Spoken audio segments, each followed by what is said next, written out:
Hi, Dr. Smith. So the book that I read was Seeing Voices by Oliver Sacks. He is actually a hearing man who had no idea about deafness at all whenever he started his three essays that he wrote for this book. He decided to go out and learn about just the different types of methods of language that deaf people use, especially ASL, and just how throughout history just the way that children were taught to learn how to speak or communicate with others, I guess would be a better way to put that. How it's changed drastically and just the fights that people have had to go through for that. And he goes through a lot of personal experiences with other people and kind of relates that back into the deaf language, which is really cool. And it wasn't until the very end of his writing these essays that he really learned sign language. He didn't know anything beforehand, which I thought was really, really interesting.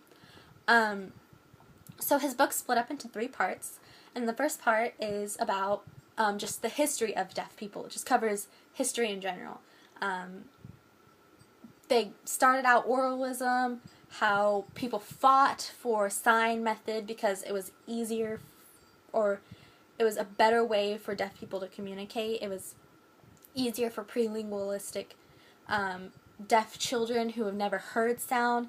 It's really hard, like if you cover your ears and you look at someone speaking, you might be able to pick up what they're saying because you can, I guess, make out the noises that the lips movements would make. But if you've never even heard the language, sure, you can say like, oh, R, like that motion is an R, but you don't know what an R sounds like. How are you going to make that all into something, It was really interesting to me. In the second essay, Sacks talks about just the full detail of sign language and just the implications that come with it, like how children were taught not to use sign language and how a lot of times kids who had no kind of support for that grew up dumb. That's where the term comes from. I always thought it just meant that you couldn't speak, But really it's mentally the kid doesn't grow. And he actually relates it to the wolf boy who grew up in the woods with wolves, and whenever he was found, I think he was 12, they couldn't really do anything for him. The synapses in his brains were just, they weren't connected anymore.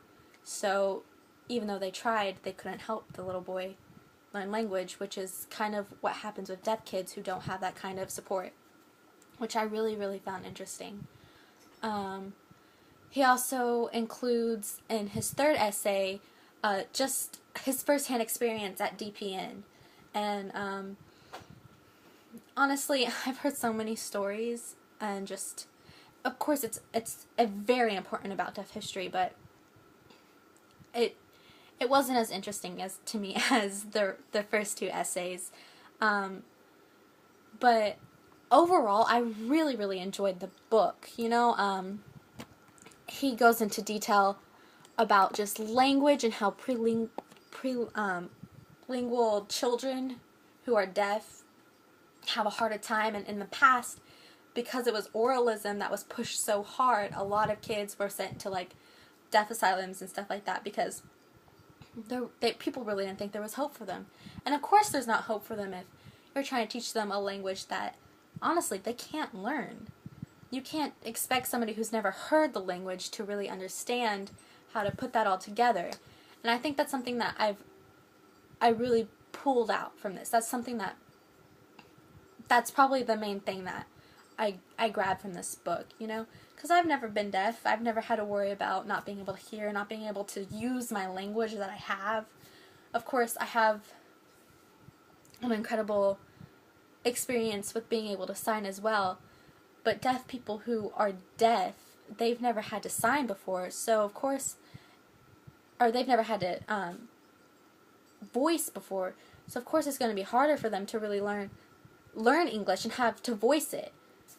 That's just, I don't know, I would really, really like to do more in-depth research about that. That's what really got my gears grinding in this book, which is really why I like it a lot. Sachs goes into a lot of detail and a lot of different personal stories of people who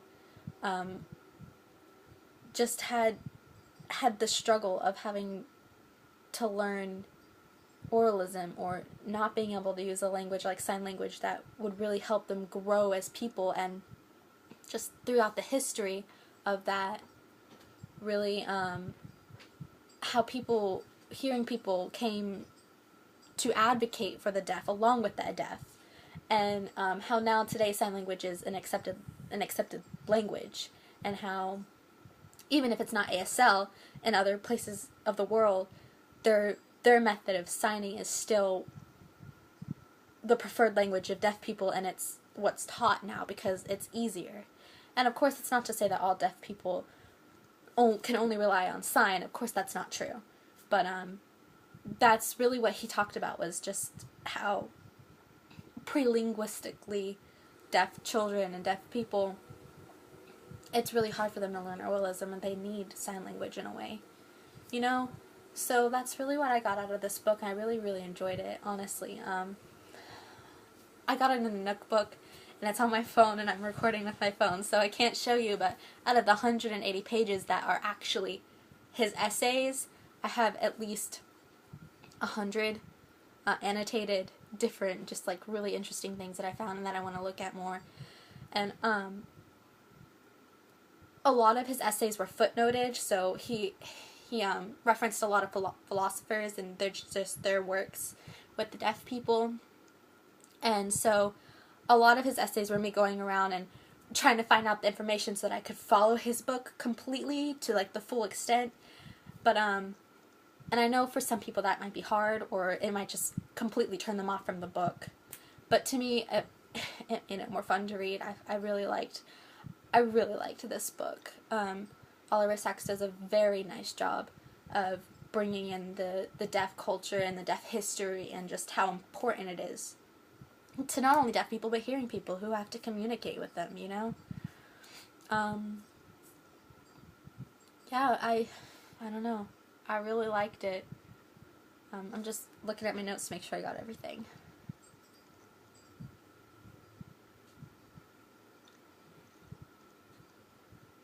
Yeah, that's about it.